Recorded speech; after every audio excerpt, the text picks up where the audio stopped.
I never thought I'd be sharing this story, but here goes.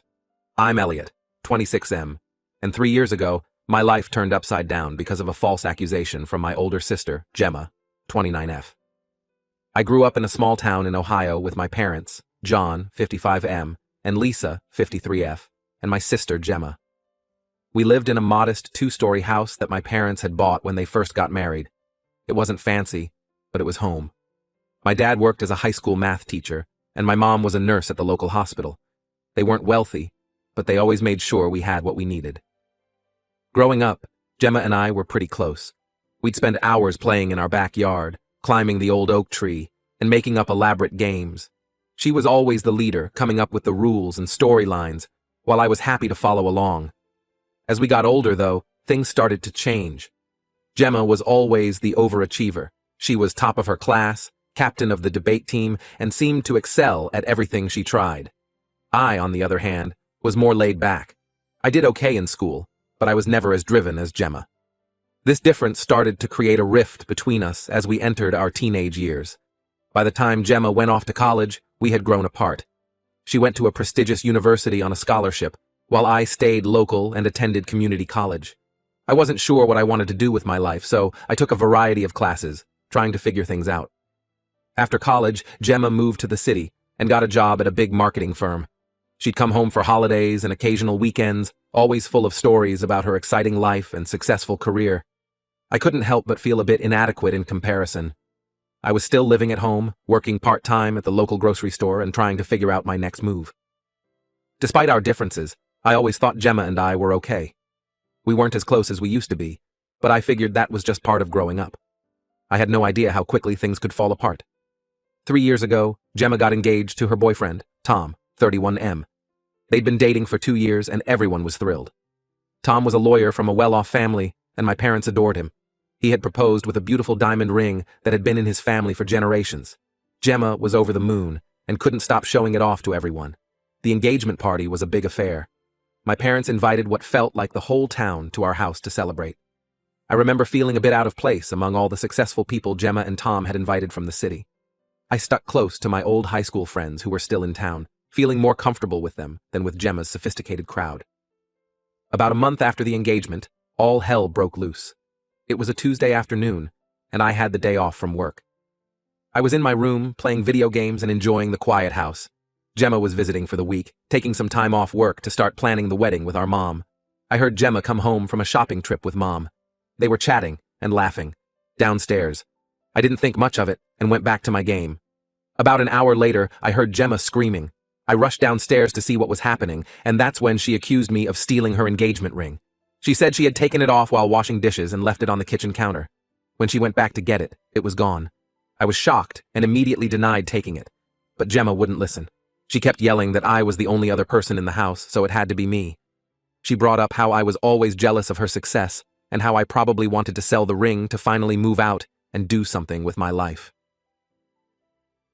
Our parents came home in the middle of this chaos, and Gemma told them her version of events. To my horror, they believed her without question. My mom started crying, asking me how I could do such a thing to my own sister. My dad just looked at me with disappointment in his eyes. They started searching my room, turning everything upside down. They didn't find the ring, but they did find some cash I had saved up from my job at the grocery store. It wasn't much, maybe a few $100s. But Gemma immediately latched onto this, saying I must have sold the ring and that's where the money came from. I tried to explain that I'd been saving for months, thinking about maybe taking some classes at the local community college, but no one would listen. The next few days were a nightmare. My parents and Gemma kept pressuring me to confess and return the ring. They threatened to call the police if I didn't come clean. I was terrified and felt completely alone. No one in my family believed me, and they treated me like a criminal in my own home. I tried reaching out to some of my friends, but most of them had moved away after high school. The few who were still in town seemed hesitant to get involved in family drama. I felt more alone than ever. After a week of constant accusations and threats, my parents made a decision that would change my life forever. They told me I had to leave. They said they couldn't trust me anymore, and that I was bringing shame to the family. They gave me 2 days to pack my things and get out. I was devastated. I had nowhere to go and no idea what to do. My best friend from high school, Ryan, 26M, who had moved back to town recently after a stint in the army, offered to let me crash on his couch for a while, but I knew I couldn't stay there long term. His apartment was tiny, and he was just getting back on his feet himself.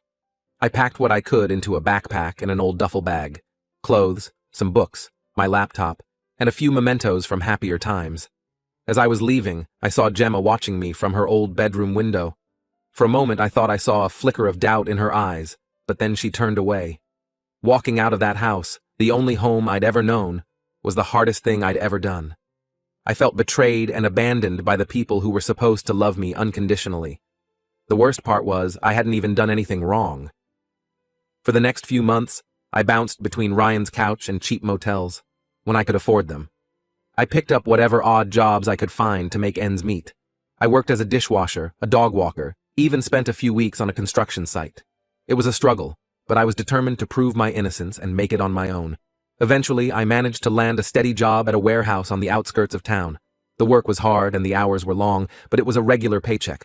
The pay wasn't great, but it was enough for me to rent a small room in a shared house with some other guys from the warehouse. I slowly started rebuilding my life, but the pain of what happened never really went away. I'd lie awake at night, replaying the events in my head, wondering how things had gone so wrong. How could my family have turned on me so quickly? How could Gemma, who I'd grown up with, who knew me better than anyone, believe I would do something like that? I cut off all contact with my family. They tried to reach out a few times in the beginning. My mom would leave tearful voicemails, begging me to come home and make things right. My dad sent a few terse text messages, saying we needed to talk. Gemma even showed up at the warehouse once, but I refused to see her. I couldn't bear to talk to them after what they'd done. As far as I was concerned, they were no longer my family. For 3 years I lived like this. I made new friends at work and in my shared house. We'd hang out after shifts, grab beers, watch games. It wasn't the life I'd imagined for myself, but it was mine, and I'd built it from nothing. I worked hard and even got promoted to shift supervisor at the warehouse. I started taking online classes, studying business management. I was slowly figuring out what I wanted to do with my life. But there was always a part of me that felt angry and hurt about what had happened. I missed my old life and my family, but I couldn't forgive them for not believing me. Every holiday season was tough. I'd see families shopping together or hear Christmas music and feel a pang of longing for what I'd lost. Then, last week, out of the blue, I got an email from my dad. The subject line just said, "We need to talk." The message was brief, saying they needed to speak to me urgently and that it was about the ring incident. At first, I was tempted to ignore it like I had all their previous attempts to contact me, but something made me hesitate. Maybe it was curiosity, or maybe a small part of me still hoped for some kind of resolution. After debating with myself for hours, I decided to hear them out. I called my dad, and what he told me left me speechless. The ring had been found. It turns out Gemma had accidentally knocked it into the garbage disposal while doing dishes. She had only realized this a few days ago when the disposal started making strange noises and they called a plumber to check it out. My dad said Gemma was devastated when she realized what had happened and that I had been telling the truth all along. He said they all felt terrible about what they had done to me and wanted to make amends. I hung up the phone feeling a whirlwind of emotions. On one hand, I felt vindicated. I had been telling the truth all along, and now everyone knew it. But on the other hand, I was angry. Angry that it took 3 years for the truth to come out. Angry that I had lost so much time with my family. Angry that I had struggled alone for so long when I had done nothing wrong. Now, I'm at a crossroads.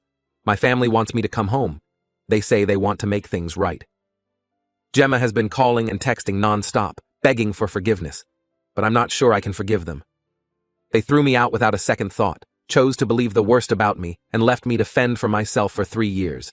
Part of me wants to tell them all to go to hell, to let them live with the guilt of what they did to me. But another part of me misses my old life and wonders if there's any way to rebuild what we lost. I don't know what to do. Should I give them a chance to make amends? Or should I continue with the life I've built for myself without them in it? I'm torn and could really use some outside perspective on this whole mess. Update 1. It's been a week since my last post, and a lot has happened. I want to thank everyone for their advice and support. It really helped me sort through my feelings and decide what to do. After much deliberation, I decided to meet with my family. I figured I owed it to myself to hear them out face to face and get some closure, even if I wasn't sure about reconciliation. We agreed to meet at a neutral location, a small coffee shop in the next town over.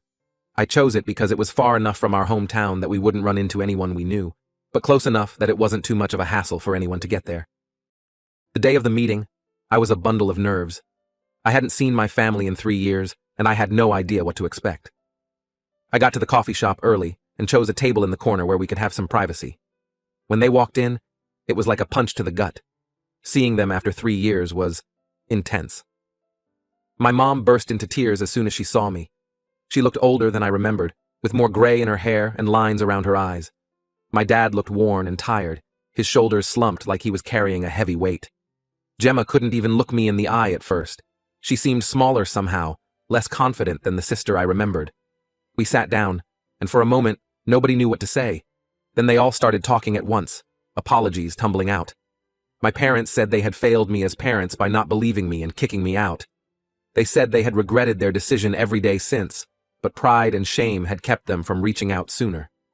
My dad, who had always been a man of few words, spoke at length about how he had replayed those days over and over in his mind, trying to understand how he could have been so blind.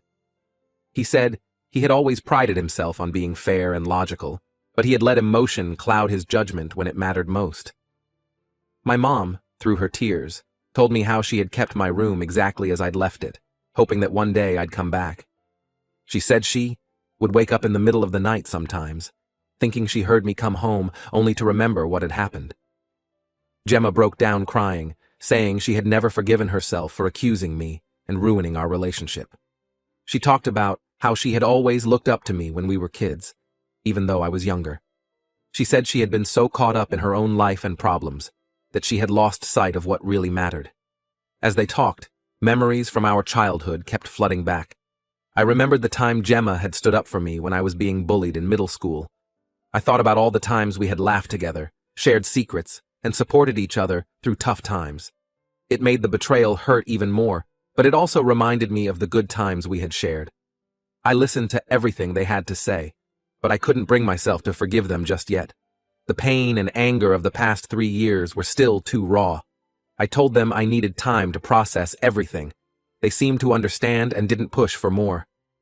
Before we left, my mom tried to hug me, but I stepped back. I wasn't ready for that level of closeness yet. The hurt look on her face almost made me change my mind, but I held firm. I needed to protect myself emotionally. After the meeting, I went back to my apartment and really thought about what I wanted. Did I want my old life back? Could I ever trust them again? Was it worth trying to rebuild our relationship? I realized that while I missed having a family, I had also grown a lot in the past 3 years. I had become independent, resilient, and had built a life for myself from scratch. I wasn't the same person they had kicked out 3 years ago. I thought about my job at the warehouse, my online classes, and the friends I had made. I had worked hard to get where I was, and I was proud of what I had accomplished on my own. The thought of giving that up and going back to my old life felt wrong somehow. At the same time, I couldn't deny that seeing my family had stirred up a lot of emotions. Despite everything, there was still a part of me that loved them and missed them. I found myself wondering if it was possible to have a relationship with them while still maintaining my independence. After a few days of reflection, I made a decision. I called my parents and told them that while I appreciated their apology, I wasn't ready to fully reconcile yet. I told them I needed more time and space to heal. I also set some boundaries. I said I was willing to have limited contact with them, but I wasn't moving back home or pretending like nothing had happened. I told them that if we were going to have any kind of relationship moving forward, it would have to be on my terms. They were disappointed, but said they understood. They promised to respect my boundaries and give me the time I needed. My mom asked if she could call me once a week, just to check in, and I agreed, figuring it was a good way to start rebuilding trust slowly. As for Gemma, I decided to keep my distance for now. Her actions had hurt me the most, and I wasn't ready to forgive her. Yet, I told her I needed more time before I could even consider having a relationship with her again. She was upset, but said she understood and would wait until I was ready. It's been a difficult week, full of emotional ups and downs. There have been moments when I've second-guessed my decision, wondering if I'm being too harsh or if I'm missing out on a chance to have my family back. But then, I remember how easily they turned on me, and I know I'm doing the right thing by taking it slow. I've also started looking into therapy options. Many of you suggested it in the comments, and I think it might be helpful to have a professional to talk to as I navigate this complicated situation. I've never been to therapy before, so I'm a bit nervous about it, but I think it could be good for me. For now, I'm focusing on my job and my studies. I have a big project coming up at work, and I'm determined not to let all this family drama distract me from my goals. I'm also thinking about maybe moving to a better apartment. I've been saving up, and I think I might be ready for a place of my own, without roommates. Thank you all again for your support. It means a lot to know that there are people out there who understand and care, even if we've never met. I'll update again if anything significant changes. Update 2. It's been about a month since my last update, and I wanted to share some developments. I've been sticking to the boundaries I set with my family. We've had a few phone calls and text exchanges, but nothing too intense. It's been, awkward at times, but not as painful as I feared it might be. My parents have been respecting my wishes for the most part. They check in every now and then, but don't push for more than I'm willing to give. I can tell they're trying hard to rebuild trust, but it's a slow process. My mom calls once a week as we agreed. At first, these calls were strained and full of long silences, but they're getting a bit easier. We mostly talk about neutral topics, her work at the hospital, the weather, my online classes. It's not much, but it's a start. My dad has been sending me short emails, usually just checking in or sharing something he thought I might find interesting. Last week, he sent me an article about a new business opening up in our hometown. It was a small gesture, but it reminded me of how he used to clip newspaper articles for me when I was younger. Gemma, on the other hand, has been struggling with the distance I've put between us. She sent me several long, emotional messages apologizing and begging for a chance to make things right. I've responded briefly, reiterating that I need more time. It's hard, but I'm standing firm on this. I know she's hurting, but I'm not ready to deal with her emotions on top of my own. The big news is that I've started therapy. I found a counselor who specializes in family trauma, and we've had a few sessions so far. It's been tough dredging up all the pain from the past, but I think it's helping. My therapist is helping me work through my anger and trust issues and giving me tools to set healthy boundaries. In our last session, we talked about how the incident with the ring wasn't just about the accusation itself, but about years of feeling like I didn't measure up to Gemma's success. It's made me realize that there were issues in our family dynamic long before the ring incident, and that healing will involve addressing those too. One unexpected outcome of all this is that I've grown closer to my friends, especially Ryan. They've been incredibly supportive throughout this whole ordeal. Ryan even offered to come with me to any future family meetings for moral support. It's made me realize that family isn't just about blood. It's about who stands by you when things get tough. Work has been a good distraction. I've thrown myself into my job and even got a small promotion. I'm now in charge of inventory management for my shift, which comes with a bit more responsibility and a small pay bump. It feels good to have something positive to focus on. As for my living situation, I've decided to stay in my current place for now. It's not much, but it's mine, and it represents the independence I've fought hard for. My parents offered to help me find a better apartment, but I turned them down. I need to do this on my own. I did, however, start looking at options for continuing my education more seriously. There's a state university about an hour away that offers night classes. I'm considering applying for their business program. It would be a big step, but I think I'm ready for it. Overall, I'm taking things one day at a time. Some days are harder than others. There are moments when I miss the easy closeness we used to have as a family. But then I remember how quickly they turned on me, and I know I can't rush this process. My therapist says it's okay to have mixed feelings about all this. She's encouraging me to be patient with myself and not feel pressured to forgive before I'm ready. We're working on strategies for dealing with family gatherings and holidays, which are coming up soon and making me more anxious than I'd like to admit. For now, I'm focusing on healing and building a life I'm proud of, with or without my family in it. It's not easy, but I'm hopeful for the future. I'm learning that it's okay to take care of myself first, and that setting boundaries doesn't make me a bad person. Thank you all for your continued support. Your comments and messages have been a source of strength through all this. It helps to know I'm not alone in dealing with family issues like this. Update 3. It's been 6 months since my original post, and I felt it was time for a final update. A lot has changed in the past few months. The biggest news is that I've decided to move to a different city for a new job opportunity. It's a big step up in my career, and I'm excited about the fresh start. The job is with a logistics company, doing work similar to what I was doing at the warehouse, but on a much larger scale. It's a management position, which is something I've been working towards for a while now. The salary is significantly better than what I was making before, and it comes with benefits like health insurance and a 401k. Plan. Before I made this decision, I had a long talk with my therapist. We discussed how this move might affect my healing process and my relationship with my family. In the end, we agreed that this could be a positive step for me. A chance to truly stand on my own 2 feet and define myself outside of the family drama. I told my parents about the move last week. They were surprised and a bit upset, but they said they understood. My mom cried a little, saying she had hoped we'd have more time to rebuild our relationship before I left. My dad was more stoic, but I could tell he was disappointed too. They both expressed concern about me being alone in a new city, but I assured them that I'd be fine. Gemma took it the hardest. She showed up at my apartment unannounced after I told her, begging me not to go. She said she felt like she was losing me all over again. It was a difficult conversation, but I stood my ground.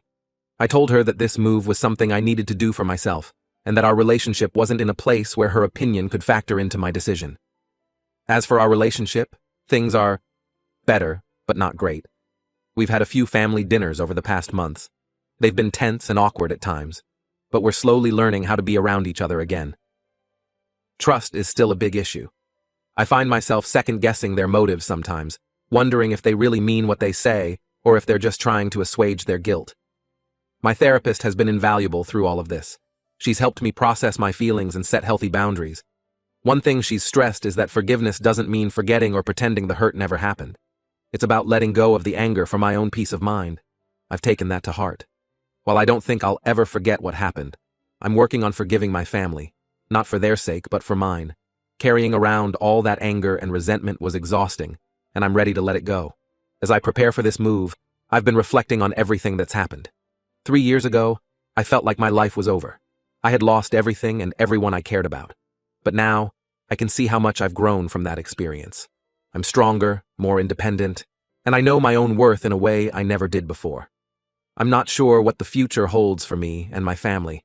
We're planning to stay in touch after I move. Weekly phone calls and visits during holidays. It's a start. Maybe with time and distance, we'll be able to build something new. For now, I'm focusing on my future.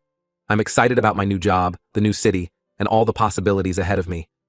I've started looking at apartments online and researching the area where I'll be living. It's a mix of excitement and nervousness, but mostly I'm looking forward to this new chapter in my life. Whatever happens with my family, I know I'll be okay. I've proven to myself that I can handle whatever life throws at me, and I've learned the importance of surrounding myself with people who believe in me and support me, whether they're related to me or not.